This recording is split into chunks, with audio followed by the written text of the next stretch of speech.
오늘 헌법 개정이 필요한가라는 주제로 좀 말씀을 좀 드리겠습니다. 우선 제일 먼저 여러분이 다 아는 거 아시겠지만 우리 복습한다는 의미에서 헌법의 의미가 뭔지 그것부터 좀 설명을 드리고 설명을 이어가도록 하겠습니다. 헌법, 한문으로 써 있는 이 헌법을 제가 찾아봤더니요.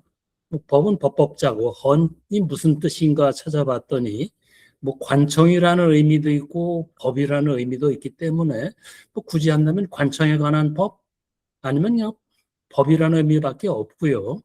영어나 도고 불어를 찾아봤더니 헌법의 의미가 좀 밝혀지는 것 같아서 그걸 좀 살펴보도록 하겠습니다. 영어는 좀 constitutional law라고 하죠. 독일어는 Verfassungsrecht, 불어도 영어하고 비슷합니다. Droit constitutionnel인데 영어하고 불어는 스페링이 비슷하고요. 독일어와 스페링이 좀 다르긴 한데 영어의 constitution이나 독일어의 Verfassung이나 구조, 조직, 체제를 의미하는 겁니다. 그렇다면 헌법이라는 것은 결국 여기서 보면은 한 국가의 통치 조직이나 통치 체제를 규율하는 법규범이겠다라고 짐작을 할 수 있는 겁니다. 그 단어에서만 의미를 찾는다면은 통치 조직, 통치 체제에 관한 규범이다 이렇게 말할 수 있죠. 그렇다면 이러한 의미의 헌법은 제가 봤을 때는 아마 지구상에 국가가 존재하기 시작한 이래 모든 국가가 아마 이런 의미의 헌법은 가지고 있었지 않나라고 생각이 됩니다. 그럼 고대 국가에 무슨 법이 있었느냐?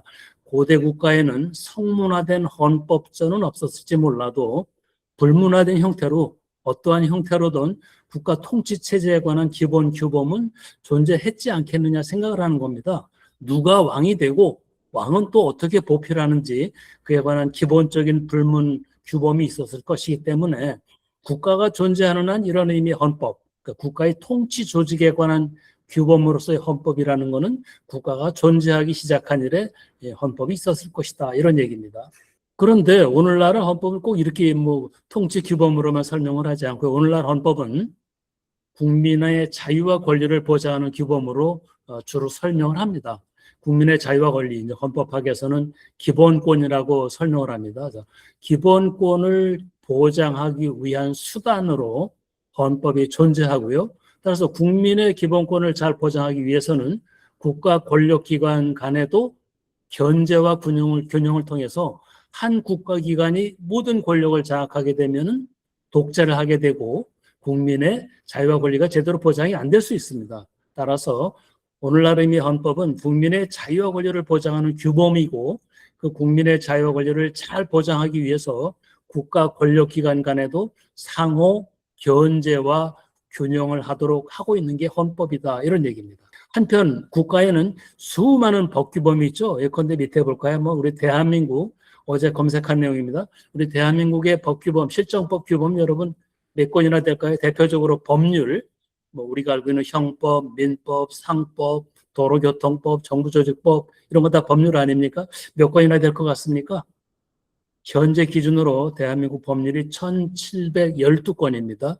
대통령 법률의 위임을 받아서 또는 법률을 집행하기 위해서 제정되는 대통령령이 한 1979건, 그 다음에 장관들이 정하는 부령이 한 1400여 건, 그 외에도 지자체의 조례규칙, 총리령, 국회에서 정하는 국회규칙 등 여러 가지가 있는데요.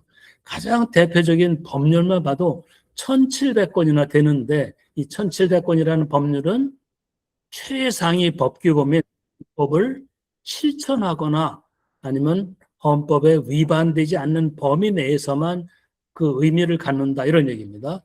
따라서 헌법은 여러 가지 수많은 실정법 규범의 토대와 근거가 되는 근본법인 동시에 이런 실정법 규범의 최상위에 위치하고 있는 최고법이다 이렇게 설명할 수 있을 것 같습니다. 그래서 지금까지 말씀드린 거를 종합해 보면 헌법은 한 국가의 통치 조직과 통치 작용의 원리를 정하고 국민의 기본권을 보장하는 국가의 기본법이다. 이렇게 설명할 수 있을 것 같습니다. 자, 이러한 전제하에서 우리 대한민국 헌법은 언제 제정이 되고 또 어떻게 개정이 되는지 그 역사를 좀 살펴본 다음에 현재 상황에서 헌법 개정이 과연 필요한지 또 현재 국회의 헌법 개정안이 계류 중입니다. 그것을 또 검토해 보도록 그렇게 하겠습니다. 우리 대한민국 헌법은 언제 제정이 되었고 어떻게 개정이 되었는지 그 역사를 좀 설명을 드리도록 하겠습니다. 여러분 다 아시는 내용이 될 것 같습니다. 우리 대한민국 헌법 1948년 7월 17일 날 제정 공포되었습니다. 1948년 7월 17일 날이 제헌절이죠. 이 제헌헌법은 누가 공포를 했나요? 이 당시에는 대통령이라는 것이 존재하지 않았기 때문에 국회의장이 공포를 했습니다. 이 당시 국회의장 누군지 아십니까? 이승만 대통령이 이 당시 국회의장이었습니다. 제헌국회 국회의장 이승만이 1948년 7월 17일 공포한 것이 우리나라의 제헌헌법인데요. 그렇게 해서 이승만 제헌의회 의장이 대통령에 출마해서 그 당시에는 제헌헌법에서는 국회에서 대통령을 선출하도록 되어 있죠. 국회에서 선출되어서 대통령이 되었습니다. 대통령이 선출되어 가지고 4년 임기 중에 6.25 사변이 한국전쟁이 발발했고요. 부산으로 피난을 간 상황에서 대통령 임기가 끝났죠. 끝나갑니다. 1952년 7월 14일 대통령 임기가 끝나가는데 어떻을까요? 이승만 대통령이 국회에서 간선을 해가지고는 다시 대통령이 될 자신이 없었던 걸로 생각이 됩니다. 그 당시 정치 상황이. 그래서 1952년 부산에서 헌법을 개정을 했습니다. 주된 내용은 국회에서 대통령을 간접 선거하는 게 아니라 주권자의 국민이 직접 선출하도록 한다라는 직선제 개헌안이 주된 내용으로 1차 헌법 개정이 이루어집니다. 1차 헌법 개정은 직선제 개헌안 외에 그 당시 야당이 주장했던 국무원 불신임제 이런 것들을 도입하는 내용도 함께 추가가 됐습니다. 1차 개헌하고 2년이 지났습니다. 1954년에 2차 개헌을 하게 됩니다. 2차 개헌은 이승만 대통령이 두 번째 임기를 시작하고 2년 정도 지났는데 2년 뒤면은 대통령 임기가 끝나죠. 대통령을 물러나야 되는데 이승만 대통령이 생각을 해봤더니 대통령을 계속하고 싶은 것 같습니다. 그래서 1954년 11월 29일 날 2차 개헌을 하게 됩니다. 그 주된 내용은 대통령에 대해서 대통령은 두 번만 재임하도록 되어 있는 중임 제한 규정이 있는데 중임 제한 규정을 철폐함으로써 이승만 본인이 계속 대통령을 할 수 있도록 하는 게 2차 개헌입니다. 2차 헌법 개정은 4.4 오입 개헌이라고 하는데요. 4.4 오입 그 내용은 이런 겁니다. 그 당시 국회의원이 아마 200몇 명이었었는데요. 3분의 국회 제적의원 3분의 2의 찬성을 얻어야 되는데 제가 지금 정확한 숫자가 기억은 나지 않는데 찬성한 의원 수가 한 130.3이 나온 겁니다. 근데 3분의 2가 되려면 131명이 돼야 되는데 실제로 찬성한 3분의 2가 되려면 130.3이 되어야 되는데 찬성한 의원은 130명입니다. 그러면 3분의 2가 된 겁니까? 아닙니까? 국회 제적의원 3분의 2의 찬성으로 개헌안을 의결해야 되는데 3분의 2가 안 되죠. 그래서 부결을 선언했습니다.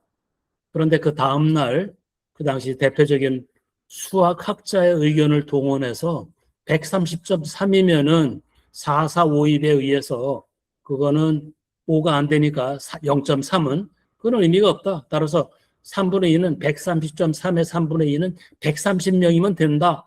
따라서 130명이 찬성했으니까 가결된 것이다. 라고 선포한 겁니다.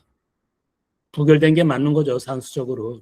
그렇게 좀 어거지를 써가지고 초대 대통령의 중임 제한을 철폐하는 2차 개헌안이 통과된 겁니다.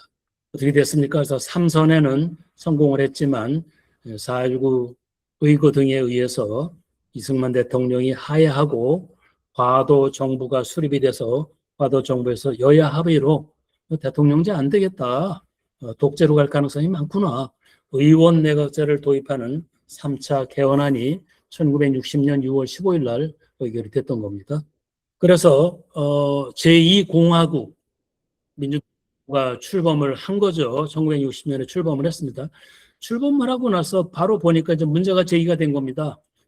자유당 정권, 이승만 정권 하에서 부정선거를 획책하고 주도했던 사람들, 이런 사람들이 처벌을 받지 않았던 겁니다. 그래서 4차 개헌은 헌법 본문을 선대한 건 아니고 헌법 부칙에 3.15 부정선거 관련자를 처벌하고 반민주 행위자는 선거권, 피선거권을 박탈하는 그런 서구 입법의 근거를 헌법 부칙에 마련한 게 4차 개헌입니다. 4차 개헌에 의해서 민주당 정부가 이제 계속 일을 하고 있는데요. 민주당 정부 5.16 혁명에 의해서 얼마 못 가고 실제로 민주당 정부가 활동했던 기간은 제가 계산해 보니까 10개월이 좀 안 되지 않나 그렇게 생각을 합니다. 오래가지 않고 붕괴가 됐고요. 1961년 5.16 군사혁명에 의해서 민주당 정부는 붕괴가 되고 그 당시 박정희 장군이 주도하는 국가재건 최고회의에서 1962년 제5차 개헌이 이루어졌습니다. 5차 개헌의 핵심적인 내용은 다시 대통령제로 돌아가는 게 주된 내용이었었고요.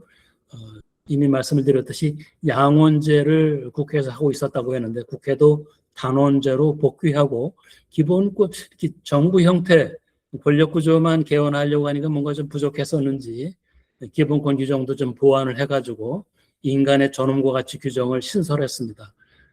현재 헌법 10조 인간의 존엄과 가치가 규정이 되어 있는데 굉장히 중요한 헌법 규정입니다. 이 중요한 헌법 규정이 제5차 개헌에서 추가됐다라고 말씀을 드리겠습니다.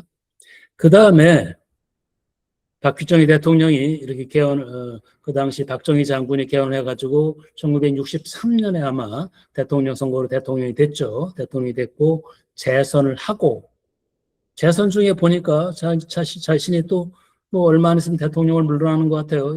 물러나고 싶지 않고 계속 아마 대통령을 해야 된다고 생각을 했습니다. 1969년에 3선 개헌을 하는 거죠. 대통령은 3번까지 할 수 있다라는 6차 개헌을 하게 된 겁니다. 6차 개헌을 해서 3번째 대통령이 됐는데요. 3번 하고 물러나기도 또 싫었던 모양입니다. 그래서 1972년에 10월 유신을 선포하고 국회가 아니라 비상국무회의에서 7차 헌법 개정안을 확정한 다음에 국민투표로 헌법 개정안을 확정해서 공포 시행을 하게 되는데 대표적인 내용은 대통령의 임기를 6년으로 하고 연임 제한 3번까지만 한다, 2번까지만 한다 그런 거 아예 철폐해가지고 대통령이 본인이 원하고 국민에게 선출되면 계속 할 수 있도록 연임 제한을 철폐했습니다. 그 외에도 대통령 권한을 굉장히 많이 강화했습니다. 강화했고 기본권, 개별적인 기본권마다 국회가 정하는 법률로 기본권을 제한할 수 있도록 그런 법률 유보 조항을 추가했고요. 국회의원 중에 3분의 2는 국민이 직접 선출하지만 국회의원 중에 3분의 1은 대통령이 추천해서 통일주체 국민에서 선출하는 그래서 이렇게 선출된 국회의원들을 유정회 국회의원이라고 했죠. 그렇게 국민이 직접 선출하지 않은 국회의원 제도를 두는 그런 내용의 개헌이 있었고요. 그동안 있었던 국정감사제도도 폐지하는 그런 내용의 7차 개헌, 유신헌법인데요. 역대 헌법 중에서 가장 그 민주적 정당성이 취약한 독재헌법이다 이렇게 말할 수 있지 않을까 생각을 합니다. 그러다가 1979년 말에 박정희 대통령이 시해가 되고요. 전두환 장군이 주도하는 신군부 주도로 1980년 또 이것도 국회가 아닙니다. 임시국무회의에서 제안이 되고 국민투표로 확정된 다음에 1980년 10월 27일 날 공포된 것이 제8차 개헌입니다. 8차 개헌은 7차 유신헌법이 너무 비정상적인 헌법이라고 했죠. 그걸 좀 약간 정도 정상화했습니다. 기본권의 개별적인 법률 조보 조항을 삭제하고요. 여기도 또 새로운 기본권을 하나 추가합니다. 멋있게 보이겠죠. 행복 추구권을 추가를 했는데요. 그 외에도 몇 가지 기본권을 추가했습니다. 대통령의 권한도 일부 축소를 했고요. 대통령 무한정으로 계속 연임할 수 있었는데 유신헌법 하에서는요. 그걸 바꿔가지고 7년 한 번만 하도록 단임제로 하고요. 국민이 직접 선출했나요? 아마 통일지 국민회의 그런 데 선출하도록 간선제로 바꾸고 7년 단임에 간선제로 바꾼 것이 8차 개헌이었다. 그렇게 해서 전두환 장군이 대통령이 됐죠. 전두환 대통령 임기 말 1987년 6월 항쟁 이후에 여야 합의로 아마 처음으로 우리나라 헌법 개정이 제대로 된 게 아닌가 생각이 됩니다. 1987년 6월 대통령을 주권자인 국민이 직접 선출하도록 하는 직선제 개헌안이 국회에서 의결된 다음에 87년 10월 29일 날 공포되었는데요. 이것이 9차 개헌 헌법이고 현행 헌법이다라고 말씀을 드리겠습니다. 9차 개헌 헌법의 주요 내용을 말씀을 드리면은 권위주의 시대를 완전히 청산하고요. 민주주의 원리에 충실하게 정부 형태를 바꾸었다. 외에도 기본권과 관련해서 적법 절차 조항, 미국 헌법에 있는 듀 프로세스 조항입니다. 세계 듀 프로세스 적법 절차 조항 세계 다른 나라 헌법에 많지 않습니다. 미국 헌법에 있는데 굉장히 멋있게 보이는 그러한 조항이죠. 적법 절차 조항을 신설하고 언론 출판에 대한 검열죄를 금지하고 국회의 국정감사 제도를 부활하며 그 직전에 전두환 대통령은 7년 단임이었죠. 그것을 5년 단임에 국민이 직접 선출하도록 하는 직선제로 하는 것이 주된 내용이었고요. 대통령의 비상조치권을 폐지하고 또 하나 중요한 내용은 헌법재판소를 설치해서 위헌법률심판 등의 기능을 담당하도록 하는 것이 9차 개헌 헌법의 주된 내용이었다라고 말씀을 드리겠습니다. 이렇게 해서 9번에 걸친 헌법 개정의 주요 내용을 한번 살펴보았습니다. 한번 정리를 해보겠습니다. 9번의 헌법 개정 역사를 정리해 보면은 1948년에 헌법이 제정이 된 이후 87년까지 39년 동안 9번 헌법을 개정을 했습니다. 제가 산수로 계산해 봤더니 평균 한 4.3년인가 나옵니다. 4, 5년마다 한 번씩 우리나라가 헌법을 개정을 했습니다. 비교적 자주 헌법을 개정한 그런 결과라고 말씀을 드리겠습니다. 1987년에 9차 현행헌법을 개정한 이후에 공교롭게도 39년 동안은 헌법 개정이 없었습니다. 헌법 제정 이후 48년 헌법 제정 이후 39년 동안 9번 헌법 개정을 했는데 9차 헌법 개정 이후는 또 39년이 경과했는데 한 번도 헌법 개정이 없었습니다. 그래서 정리해 보면은 그런 39년 동안 현행헌법이 시행되면서 저는 개인적으로 아주 큰 문제는 없었다라고 보지만 많은 사람이 공감을 합니다. 39년 동안 대한민국의 헌법 현실이 많이 바뀌었죠. 경제적으로 대한민국 선진국 됐고요. 문화 강국이 됐고 국민들의 권리의식, 시민의식 많이 향상이 됐습니다. 따라서 39년 동안 우리의 헌법 현실이 많이 변화된 것은 사실이다. 그렇다면 개헌도 해야 되지 않느냐, 헌법 현실을 반영하도록 헌법을 개정할 필요가 있지 않느냐라는 개헌 논의가 필요하게 된 것입니다. 그럼 헌법 개정 얘기를 하기 전에 헌법은 개정해야 된다면 현행헌법상 헌법 개정은 어떠한 절차를 거치는지 헌법 128조부터 130조까지 규정이 되어 있는데요. 헌법 개정 절차를 아주 간단히 좀 보도록 하겠습니다. 헌법 개정하려면 첫째로는 개헌안을 누군가가 제안을 해야 되겠죠. 누가 제안하느냐? 국회 재적의원 과반수가 제안하거나 또는 대통령도 개헌안을 제안할 수 있습니다. 개헌안이 제안이 되면 공고를 해야 됩니다. 국민들이 알게 공고를 하는데요. 공고 주체는 대통령입니다. 대통령이 20일 이상 공고하도록 되어 있습니다. 그래서 개헌안이 제안이 돼서 공고가 되면 그 다음에는 국회가 의결을 해야 됩니다. 의결은 개헌안이 공고된 이후 20일이 지난 이후에 공고된 날로부터 60일 이내에 의결해야 됩니다. 무한정으로 끌다가 의결할 수 없습니다. 공고된 날로부터 20일이 지나서 60일 이내에 의결을 해야 됩니다. 의결 정적서는 여러분 다 아실 겁니다. 국회 재적의원 3분의 2 이상이 찬성이라는 특별 의결 정적서를 충족해야지만 개헌안은 의결되도록 되어 있습니다. 근데 여기서 한 가지는 개헌안이 공고되고 나서 60일 이내에 의결해라. 왜 그렇게 기간을 짧게 줬나요? 법률안 같은 경우는 제한된 이후 이런 제한이 없기 때문에 국회의원 임기 초에 법률안이 발의됐다가 한 3년 정도 지나서 임기 발의 의결에도 아무 문제가 없습니다. 왜 개헌안은 공고된 날로부터 2달 이내에 의결하도록 했느냐? 이것은 헌법을 개정한다는 것은 국가 통치체계, 국민의 자유와 권리에 관한 중요사항을 변경하는 것인데 이런 것에 관해서 계속 국론이 분열되고 갑론을박 상태가 오래되는 건 바람직하지 않다. 개헌 여부에 관한 종지부는 2달 이내에 결론을 내라 라는 의미에서 2달 내에 개헌 여부를 결론 내도록 함으로써 법적 안정성을 확보하고자 한 것이다. 이렇게 일반적으로 설명을 합니다.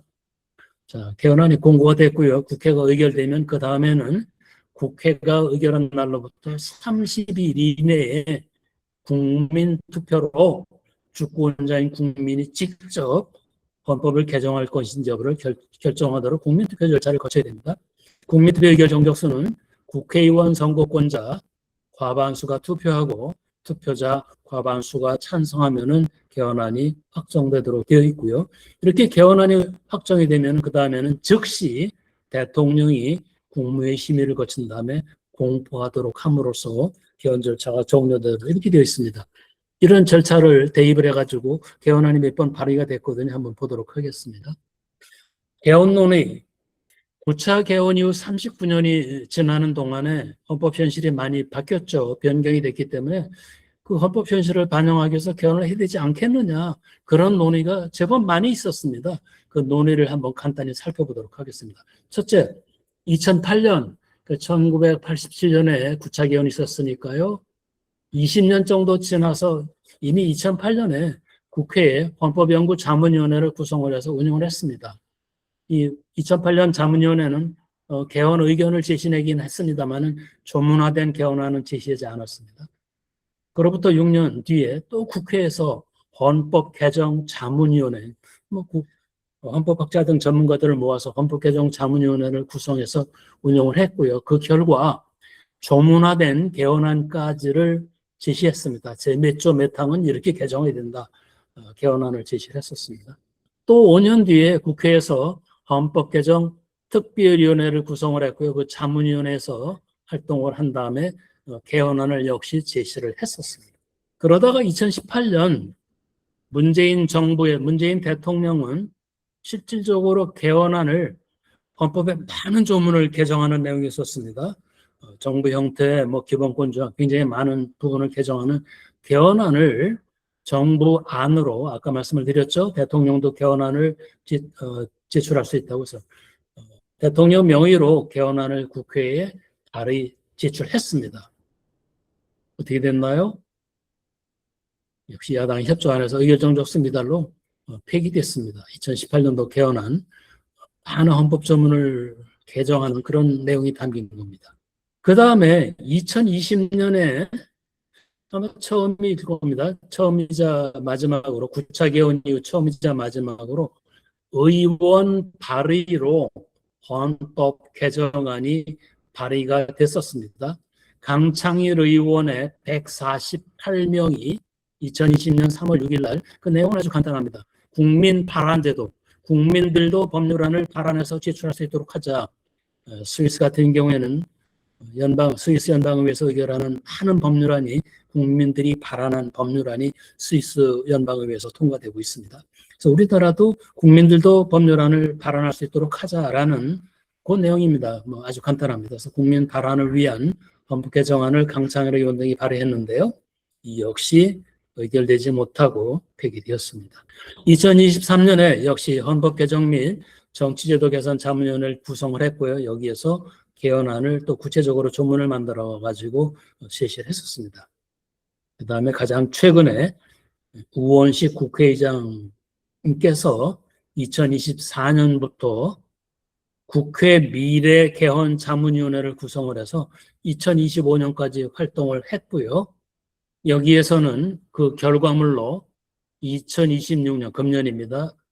지금으로부터 2달이 안 됐죠. 4월 3일 날 그 결과물로 개헌 자문위원회 활동을 했다고 했죠. 그 결과물로 우원식 국회의장 외에 국회의원 186명이 찬성을 해가지고 굉장히 많은 의원들이 찬성을 해서 개헌안을 정식으로 발의해서 지금 국회에 어떻게 됐나요? 2번 표결을 시도했는데 표결은 성립하지 못하고 그렇지만 지금 현재 국회에 계류 중이다 이렇게 말씀을 드리겠습니다. 국회에서 개헌 논의가 어떻게 진행되었는지 설명을 좀 드렸습니다. 자, 헌법 개정, 개헌 논의가 굉장히 많습니다. 그리고 9차 개헌 이후 39년이 지났기 때문에 우리 대한민국 헌법 현실이 변경이 되었고 따라서 그것을 반영하는 헌법 개정도 필요하다. 자, 그렇다면 여기서부터 이제 말씀을 드릴 건 헌법 개정을 어떠한 방향으로 할 거냐라는 일반적인 얘기를 설명을 드리고요. 그 다음에는 현재 국회에 계류 중인 우원식 국회의장 외에 186명의 국회의원이 발의한 개헌안, 그거를 좀 설명을 드리겠습니다. 그것 전에 일반적으로 뭐 국회에서 6, 7번의 개헌 자문위원회가 구성이 되었고 개헌안이 발의가 됐고 문재인 대통령도 많은 내용의 헌법 조문을 개정하는 개헌안을 발의했다는데 그런 거를 전부 종합해서 헌법학회 의견을 종합을 해서 현행헌법을 개정한다면 어느 쪽으로 개정을 해야 되는지 헌법 개정의 방향을 살펴보는데 두 가지 중심이 되겠죠. 권력 구조는 어떻게 바꿀 거냐. 두 번째, 헌법의 중요한 내용이 국민의 자유와 권리라고 했는데 그 기본권 조항을 어떻게 개정할지 두 덩어리로 나누어서 설명을 드리겠는데요. 먼저 권력 구조 부분을 설명하는 것은 이 부분이 개헌론의 핵심입니다. 기본권과 관련해서 뭐 기본권 조항을 추가하자 학자들은 얘기하지만 국민들은 사실은 큰 관심이 없고 주로 개헌하자고 하면 뭐죠? 현재 5년 단임제 이거 문제가 있는 거 아니냐? 너무 임기가 짧다. 잘하는 대통령은 기회를 또 줘야 되는 거 아니냐? 5년 단임제가 문제가 많다. 이런 얘기죠. 그래서 사실은 개헌 논의의 출발점은 현행 5년 단임제가 문제가 있다. 이걸 어떻게 개정해야 되느냐. 이것이 개헌 논의의 출발점이죠. 그래서 그거에 관해서 설명을 드리면 현행 5년 단임제 뭐가 문제인가요? 뭐 헌법학계에서는 일반적으로 이런 얘기를 합니다. 5년 단임제는 책임 정치 안 한다. 무슨 소리일까요? 대통령, 주권자 국민이 선출해서 국가를 경영하는 최고 통치자인 대통령이 5년 동안 정치를 잘했다면 주권자 국민이 당신 고맙다, 잘했다, 또 한번 기회를 주겠다 라는 게 맞지 않습니까? 그 대신에 5년 기회를 줬는데 아니면 4년 기회를 줬는데 대통령을 잘못했다 그러면 당신은 물러나야 된다. 당신이 소속한 정당도 책임을 져라 라고 하는 것이 책임 정치 원리에 부합하지 않느냐. 따라서 현행 단임제는 책임 정치 원리에 반한다라고 보는 겁니다. 그럼 어떻게 개정을 해야 되느냐? 4년 임기로 2번 대통령을 할 수 있는 기회를 줘야 된다. 4년 중임제를 도입하자라는 게 뭐 일반적인 의견입니다.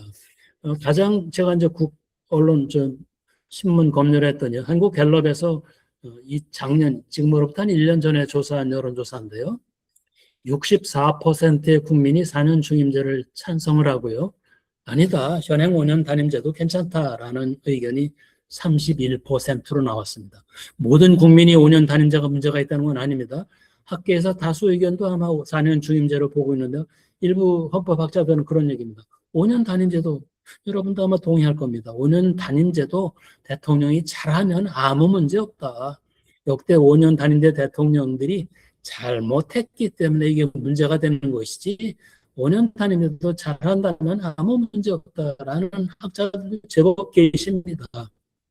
국민 여론조사마다 조금씩 다릅니다. 근데 저는 64%가 4년 중임제를 찬성한다고 했는데 다른 여론조사는 한 50몇 %, 대개는 과반수가 4년 중임제를 찬성한다라고 말씀을 드리고요.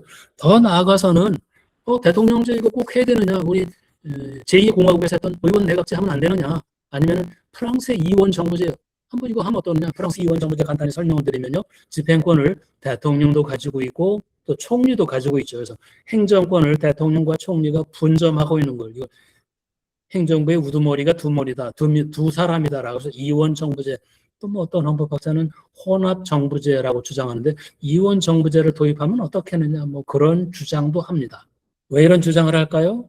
대통령제를 하다 보니까 대한민국은 1948년 헌법 제정 이후 지금 78년이 됐나요? 78년이 됐는데 제2공화국 한 10개월 동안을 제외하고는 전부 대통령제를 했는데 대통령제의 문제점은 뭡니까 여러분? 국민들이 의식하는 대통령제의 가장 큰 문제점은 대통령의 모든 권한이 너무 많이 집중이 돼 있다. 그래서 일부 학자들은 그걸 제왕적 대통령제다. 미국은 정치학자가 쓴 이름입니다. Imperial Presidence라고 해서. 대통령 제하에서는 결국 대통령의 권력이 집중이 되기 때문에 이거를 조금 완화한 정부 형태를 만들면은 좀 이상적이지 않느냐, 그런 얘기를 합니다. 그래서 프랑스식 이원 정부제를 도입을 하자. 그런데 프랑스식 이원 정부제까지는 아닌데 대통령의 권한을 일부 축소해서 총리한테 좀 실질적인 일부 권한을 주는 방법은 없느냐 이제 그런 얘기를 하죠. 그럼 우리 현행헌법에서 국무총리는 어떤 권한을 가집니까? 여러분이 많이 보실 겁니다. 국무총리는 정부의 2인자고요. 국무총리, 국정 전반을 통할하지만 헌법 규정을 보면 국무총리의 권한은 대통령의 명을 받아서 행정각부를 통할하도록 되어 있습니다. 독자적으로 할 수 있는 권한은 아무것도 없습니다. 자, 이거를 조금 보완해가지고 일부 학자들은 벌써 이미 주장하고 있습니다. 대통령의 명이 아니라 일정 사항에 대해서는 대통령의 위임을 받으면은 그 위임 사항에 대해서는 국무총리가 전적으로 관장할 수 있도록 예컨대 뭐 여성가족부 아니면은 요새 삼성전자 파업의 문제가 됐었는데요. 고용노동부와 관련된 업무는 삼성전자 파업의 조정과 관련해서는 국무총리가 책임을 지고 조정 역할을 하시오. 나는 관여하지 않겠다라고 특정 사안에 대해서 총리에게 권한을 위임하는 건 어떻겠느냐. 그런 것도 한번 검토하자는 의견들을 제시하고 있다는 말씀을 드립니다. 그래서 대통령제와 관련해서는 4년 중임제로 바꾸자라는 게 다수 국민들의 의견이고 다수 학자의 의견이고요. 그럼에도 불구하고 중임제든 단임제든 대통령제는 대통령의 권력이 너무 집중이 되는데 그 권한을 그 대통령의 권한 중 일부를 총리한테 넘길 수 있는 방안 한번 모색해보자. 그런 논의가 함께 진행된다는 말씀을 드리겠습니다. 자, 그 외에 헌법학회에서 일반적으로 공감대를 형성하고 있는 의견들을 좀 소개를 드리면요. 권력구조와 관련해서요. 통치구조와 관련해서 대통령 선거에서 결선투표제를 도입하자. 우리나라 어떻습니까? 주권자 국민이 투표해가지고요. 다수 득표 하면은 누구나 대통령이 되죠. 따라서 후보가 난립이 되면은 과반수 투표를 하지 않고 대통령이 당선되는 경우가 많이 있습니다. 가장 득표율이 낮았던 대통령은 아마 노태우 대통령이었던 것 같아요. 노태우 대통령이 출마했을 때는 소위 말해서 상김씨가 다 출마해가지고요. 제 기억에 그 당시 노태우 대통령은 37, 8%를 득표를 하고 대통령에 당선이 되었습니다. 그 당시 대통령 선거에서는 60% 이상의 국민은 노태우 후보가 아닌 다른 후보를 선호했다 이런 얘기입니다. 국민의 소수가 지지하는 사람이 대통령이 되는 것은 바람직하지 않겠죠. 따라서 한번 국민들이 마음을 바꿔서라도 결선 투표를 통해서라도 국민 과반수의 지지를 받는 사람이 대통령이 되도록 결선 투표제를 도입하자라는 게 적지 않은 헌법학자들의 의견이다라는 말씀을 드립니다. 두 번째로 감사원, 회계검사와 공무원에 대한 직무감사라는 감사원 어떻게 되어 있나 지금요? 행정부 소속으로 되어 있습니다. 대통령 소속이라고 완벽하게 되어 있지는 않지만 행정부 소속인데 어떻습니까? 대통령에게 뭐 보고도 하고 대통령 지시도 받고 그럽니다. 근데 감사원이 하는 주된 기능이 뭡니까? 국가예산을 집행하는 거 행정부에서 하죠. 행정부가 하는 예산 집행 기능을 대통령의 사실상 지휘 감독을 받는 감사원이 감사한다. 이거 소신껏 감사가 되겠습니까? 감사가 제대로 되나요? 그래서 이제 적지 않은 학자들이 감사원이고 안 되겠다. 완전히 독립기관을 하자. 정부 소속, 국회 소속도 독립기관으로 하자. 아니면은 국회 소속으로 하면 어떻겠느냐. 국회에는 결산 기능도 하는데 감사원이 회계검사 해가지고 국회 결산 기능과 같이 결합하면은 회계검사 결산 기능이 제대로 수행되지 않겠느냐. 이런 주장을 합니다. 세계적으로 보면은 독립기관이 한 반 정도 의회 소속으로 돼 있는 나라도 많이 있습니다. 감사원요. 세 번째, 예산을 법률로 하자. 현재 대한민국의 예산은 법률은 아니죠. 그냥 예산이라는 형식입니다. 우리나라, 일본, 스위스 등은 예산은 법률이 아닌 그냥 예산 자체입니다. 그런데 미국, 영국, 프랑스, 독일 등 많은 주요 국가는 예산이 법률입니다. 예산도 법률 형태로 국회에서 의결합니다. 따라서 국회에서 개헌자문위원회가 여러 번 구성되었죠. 거기서 주장하는 걸 보면은 아마 국회의원들이 주도가 돼서 개헌안을 준비했기 때문에 그런 것 같은데요. 예산도 다른 주요 국가와 같이 법률로 하자, 예산 법률제를 도입하자라고 합니다. 그러면 국회가 더 많은 권한을 가지고 예산안을 심사할 수 있지 않겠느냐 아마라고 생각을 해서 예산 법률주의를 주장하는 것 같은데요. 우원식 국회의장 하에서 활동했던 개헌자문위원회도 예산 법률주의를 주장하고 있습니다. 그런데 이거 예산을 법률로 한다고 국회의 권한이 강화되는 건 전혀 아닙니다. 영국, 프랑스, 독일에서 예산 법률주의 하고 있다고 말씀을 드렸는데요. 국회의 예산 심사 기능이 강화되는 거 전혀 아닙니다. 프랑스나 독일 같은 경우 의회에서 예산안을 심사하면서 법률 형태이기 때문에 다른 법률은 국회가 마음대로 개정할지 몰라도 예산안을 심사하면서 국회가 증액을 하고자 할 때는 정부의 동의를 받도록 하고 있습니다. 우리나라보다 통제가 더 강화되어 있습니다. 독일, 프랑스 의회의 예산심사권은 우리나라 국회 예산심사권보다 더 약하다는 것이 제가 공부해 본 결론입니다. 예산 법률주의를 도입한다고 국회 예산심사 기능이 강화되는 건 아닙니다. 자, 다음. 우리나라 현행헌법 보면 어떤가요? 대법원장이 대한민국의 최고법원인 대법관을 전부 임명 제청을 합니다. 대법관이 임명 제청을 하면 대통령이 국회의 동의를 받아서 임명을 하도록 되어 있죠.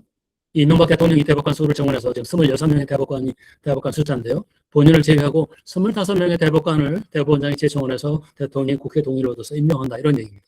최고법원의 법관을 대법원장이 임명 제청한다. 여러분 어떻습니까? 그거 괜찮지 않느냐라고 생각하십니까? 그 다음에 또 다른 최고법원인 대법원으로부터 완전히 독립되어 있죠. 헌법재판소 재판관은 9명으로 구성이 되어 있는데 그중에 3분의 1을 대법원장이 지명하면 대통령이 그냥 기계적으로 임명해야 됩니다. 헌재재판관 중에 3분의 1을 대법원장이 실질적으로 임명하는 거나 마찬가지입니다. 나머지 3분의 2는 3명은 국회에서 선출하면 대통령이 임명을 해야 되고요. 나머지 또 3명은 대통령이 국회 인사청문회를 거쳐 대통령이 임명하도록 되어 있죠. 대법원장이 전체 대법관을 임명, 제청하고 헌재재판관의 3분의 1을 사실상 임명한다. 여러분 이거 어때요? 대법원장 그런 권한 가지고 있어야 되지 않느냐라고 생각할지 모르겠습니다. 헌법학을 공부하는 저의 입장이나 다른 헌법학자들 입장에서는 문제가 굉장히 많습니다. 무슨 문제가 있나요? 대법원장은 대통령, 국회에 비해서 민주적 정당성이 부족하다, 없다라는 얘기를 합니다. 뭔 소리죠? 대통령, 주권자인 국민이 선출해서 국민들로부터 위임받은 권한을 행사하는 것이죠. 국회의원 300명도 주권자인 국민들로부터 선출이 돼서 국민들이 위임한 권한, 입법권을 행사하는 겁니다. 대법원장은 국민이 전혀 선출하지 않았습니다. 다만 아주 간접적으로 국민들로부터 위임을 받은 국회에서 임명 동의를 하고 국민들로부터 또 위임을 받은 대통령이 임명을 하는 아주 간접적인 민주적 정당성을 가지고 있는 사람인데 이 대법원장이 대법관 최고법원을 구성하는 대법관 전체를 임명 제청한다. 여러분 어떤가요? 한번 참고적으로 하나만 보면 미국 연방대법원 9명의 대법관으로 구성이 되어 있습니다. 대법원장은 다른 대법관 임명 제청하나요? 아닙니다. 미 연방 대법원장 다른 대법관 임명에 전혀 관여하지 않습니다. 다른 연방법원 판사 임명에 전혀 관여하지 않습니다. 최고법원인 대법원의 재판장 역할만 합니다. 그래서 대법원장이 대법관 임명 제청을 하고 헌재재판관 3명을 지명하는 것 이건 정말 문제가 많고요. 거의 대부분의 헌법학자들의 공감대가 형성이 되어 있습니다. 이 부분은 폐지되어야 됩니다. 따라서 대법관은 국회에서 선출하던 아니면은 국회에서 임명 동의라 해서 대통령이 임명하던 그렇게 되고요. 헌재도 마찬가지입니다. 그 다음에 국회의원 공천제도를 바꿔야 되겠다. 어떠나요? 지금 국회의원 공천은 지도부가 좌지우지하고 있죠. 이거 문제가 많습니다. 지역구의 당원과 유권자가 후보를 공천하도록 해야 되지 않느냐 이런 얘기입니다. 그 다음에 양원제를 도입해야 되느냐 여러분 어떻게 생각하십니까? 지금 단원제 대한민국 국회 문제가 있나요? 무슨 비교법적으로 말씀을 드리면 세계 거의 모든 나라가 거의 대부분의 국가가 다 양원제를 하고 있습니다. 아마 제가 알기로 덴마크가 우리나라와 같이 단원제가 아닌가 생각이 되고요. 거의 대부분의 국가 다 양원제하고 있습니다. 미국은 50개 주로 돼 있죠. 주의회 양원제 다 합니다. 한 개, 네브라스카 주가 한 개 주만 빼놓고 49개 주가 미국은 양원제를 하고 있다. 따라서 우리나라도 국회를 상하원으로 나누어서 수구 기능, 국회가 좀 심사숙고하도록 중요한 사안을 또 상원과 하원이 서로 견제하도록 하는 양원제가 필요하지 않느냐라고 학자들은 주장하는데요. 국민 여론조사하면, 이거는 여론조사 결과를 찾아보지 못했는데요. 다수 국민들은 국회의원 지금 300명 싸우는 것도 싫은데 상원, 하원으로 나눠서 두 번씩 싸우는 거 보기 싫다라는 의견이 아마 다수가 아닌가 생각이 듭니다. 자, 다음 헌법의 중요한 게 기본권이라고 말씀을 드렸는데, 기본권 규정과 관련된 헌법학회의 공감대가 형성된 부분을 간단히 설명을 드립니다. 현행 헌법에는 기본권 주체가 국민으로 되어 있습니다. 그런데 헌법 10조, 모든 국민은 인간으로서의 존엄과 가치를 가지며 행복을 추구할 권리를 가진다. 헌법 11조 1항, 모든 국민은 법 앞에 평등하다. 우리 헌법의 기본권 주체는 전부 국민으로 되어 있습니다. 따라서 지금 국제화 시대 우리나라, 또 우리나라 잘 사니까요. 외국 사람들 많이 와 있습니다. 아마 200만 내지 300만이 우리나라에 지금 거주하고 있지 않나 생각이 되는데요. 국민이 아닌 사람은 우리나라에서 기본권을 향유하지 못합니다. 자, 그렇다면은 모든 국민은 신체의 자유를 가진다. 헌법 조항에 되어 있는데요. 우리나라 와 있는, 거주하고 있는, 우리나라에서 활동하고 있는, 사업하고 있는, 취업하고 있는 외국인, 대한민국 국민이 아니니까 신체의 자유 보장하지 않아도 되고, 그 외국인이 잘못하면 영장 없이 체포할 수 있을까요? 그런 문제가 제기가 됩니다. 그래서 국제화 시대에 이건 맞지 않는다. 따라서 기본권 주체를 거의 모든 헌법 조항의 주어가 국민으로 되어 있습니다.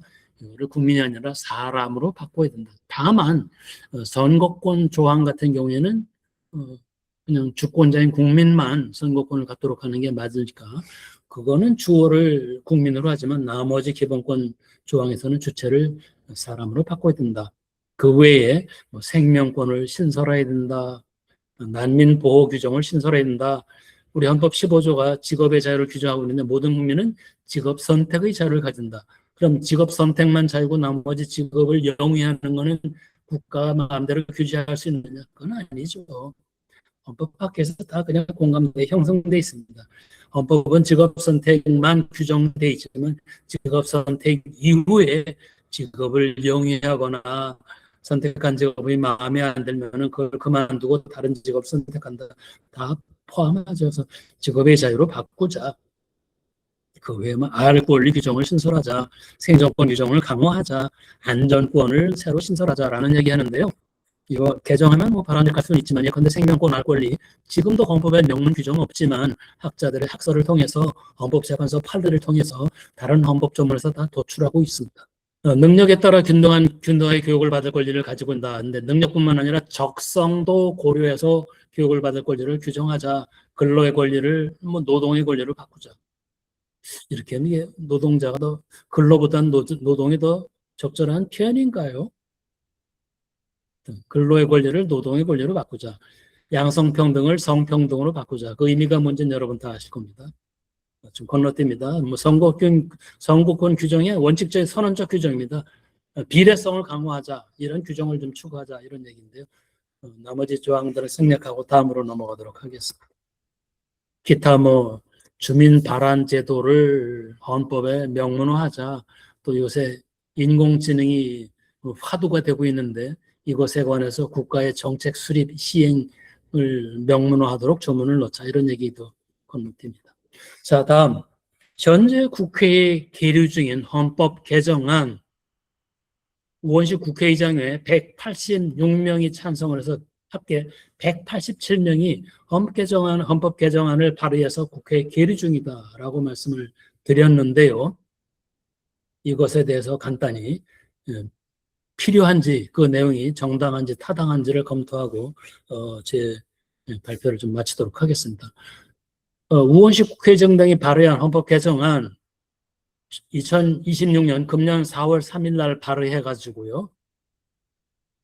대통령이 국무회 심의를 거친 다음에 4월 7일 날 공고를 했습니다. 이미 말씀을 드린 대로 87년 군차 개헌 이후 39년이 지났기 때문에 헌법 현실이 많이 바뀌었죠. 변화된 우리 시대 상황과 국민의식을 반영하기 위해서 개헌이 수차 논의되었지만 결실을 보지 못했었습니다. 그런 가운데 벌써 2년이 지났네요. 2024년 12월 3일 잘못된 비상계엄이 잘못 선포되었고 국회 해제 요구로 무산이 되었지만 이거 계엄 비상계엄 이거 함부로 선포되면 안 되는 거 아니냐, 이거 좀 뭔가 국회의 통제 기능을 강화해야 되지 않겠느냐, 그러한 필요성과 결부돼서 개헌안이 발의가 된 것이고요. 이 개헌안은 국민투표 하려면 돈이 많이 드니까 별도 국민투표 없이 6월 3일 날 실시되는 전국 동시지방선거에서 지방선거와 함께 개헌안에 대한 국민투표를 할 수 있도록 개헌안을 그 날짜에 맞춰서 4월 3일 날 발의했고요. 한 5월쯤에 4월 말이나 5월 초에 국회에서 의결되면은 6월 3일 날 지방선거와 함께 국민투표를 할 계획으로 추진이 된 겁니다. 내용을 간단히 보도록 하겠습니다. 헌법의 제목이 지금은 한자로 되어 있습니다. 대한민국 헌법, 이걸 한글로 바꾸자, 이런 얘기입니다. 먼저 핵심적인 내용입니다. 현재는 대통령이 비상계엄을 선포하면은 국회가 계엄 해제를 요구할 수 있도록 되어 있는데, 이거 국회의 통제권을 강화하기 위해서 대통령이 비상계엄을 선포하면 국회가 승인하도록 하고, 승인을 못 받으면 바로 해제되도록, 그 다음에 계엄 해제 요구라고 되어 있죠. 국회가 계엄 해제를 의결하면 대통령이 해제합니다. 이걸 계엄 해제권으로 국회가 계엄 해제를 의결하면 바로 효력이 발생하도록 하자, 이런 얘기입니다. 조문을 간단히 보면은요, 이렇게 되어 있습니다. 헌법 제77조 현행 제4항 이렇게 되어 있습니다. 계엄을 선포한 때는 대통령은 지체 없이 국회에 통고하여야 한다. 이것을 제77조 제4항, 계엄을 선포한 때에는 대통령은 지체 없이 국회에 통고하고 승인을 받아야 한다. 국회의 승인이 부결되거나 계엄을 선포한 때부터 48시간이 될 때까지 승인이 국회에서 이루어지지 않으면은 계엄은 자동으로 효력을 상실한다. 그런 내용입니다. 자, 이번 개헌안은 핵심 내용은 이겁니다. 여러분, 이거 어떻게 필요합니까? 문제가 없을까요? 한번 잠시 후에 검토하도록 하겠습니다. 그 다음에 헌법 제123조 제2항을 개정을 해서 지역 간 격차 해소와 균형 발전 의무를 부여하자. 한번 읽어보겠습니다. 현행 조문입니다. 국가는 지역 간의 균형 있는 발전을 위하여 지역 경제를 육성할 의무를 진다. 좀 선언적 규정입니다. 이 규정이 없어도 국가가 지역 간 균형 발전을 위해서 노력해야 됩니다. 또 이 규정이 없어도 노력을 하고요. 이 규정이 있다고 그럼 균형 발전을 위해서 어떤 노력을 해야 될까요? 어느 정도 노력을 할지는 정부의 마음대로입니다. 선언적 규정입니다, 일종의. 근데 이 조항을 국가는 모든 국민이 거주 지역과 관계없이 균등한 삶의 질과 기회를 창출할 수 있도록 지역의 경제를 육성하고 생활 기반을 구축하여 지역 간의 격차를 해소하고 균형 있는 발전을 촉진하는 의무를 진다. 조금 설명이 추가되어 있는데요. 특별히 달라진 내용은 없지 않나 생각이 됩니다. 현재 국회 계류 중인 개헌안 한번 볼까요? 헌법의 제명을 한글로 한다. 문제는 없는 걸로 생각이 됩니다. 그 다음에 이제 지역 균형 발전을 위해서 지역 간의 격차 해소라는 문구 하나가 추가가 되었는데요. 이거 지역 간의 균형 있는 발전을 보충하는데 특별한 의미는 없지 않나라고 생각이 됩니다. 자, 문제는 뭘까요? 이번 개헌안, 현재 국회에 계류 중인 개헌안 핵심 내용은 계엄 선포와 관련해서 국회가 통제권을 강화하겠다. 국회 승인 못 받으면 계엄 해제되도록 그렇게 하겠다, 이런 얘기인데 이게 필요할까요? 문제는 없을까? 그 부분을 보도록 합니다. 저는 두 가지 문제가 있다고 보는데, 첫 번째 문제, 2024년 12월 3일 윤석열 전 대통령이 비상계엄을 선포했죠. 오후 10시 23분경에 비상계엄을 선포를 했습니다. 얼마 뒤에 해제가 됐나요? 한 3, 4시간 뒤에 해제가 됐습니다. 2시간 30분가량이 경과된 2024년 12월 4일 새벽 1시 그때쯤에 아마 국회가 제적의원 과반수의 찬성으로 계엄 해제를 의결했습니다. 그 다음에 정부에서는 국민의 심의를 거친 다음에 계엄 해제를 공포했습니다. 자, 무슨 소리일까요? 현행 헌법과 관련해서 대통령에게 비상계엄 선포권이 있지만 국회의 계엄 해제 요구권이 저는 제대로 작동했다. 기능을 발휘했다. 아무 문제 없다라고 저는 해석을 하는 겁니다. 두 번째, 국회의 계엄 해제하면서 권한을 더 강화하기 위해서 국회의 승인을 48시간 이내에 승인을 받지 못하면 계엄이 효력을 상실한다. 이건 문제 없을까요? 계엄은 뭡니까, 여러분? 비상계엄은 전쟁이 일어났을 때 또는 사변이 발생할 때 이에 준하는 상태에서 살력으로 치안 확보가 안 될 때 군을 투입해서 치안 확보를 하는 게 비상계엄입니다. 군이 질서 유지를 하고 비상계엄이 선포되면은 언론을 검열할 수 있습니다. 법원과 정부의 권한을 특별한 조치를 할 수 있기 때문에 일반 국민들도 군법회의 재판을 받을 수 있습니다. 국회의 권한에 대해서는 통제할 수 없습니다.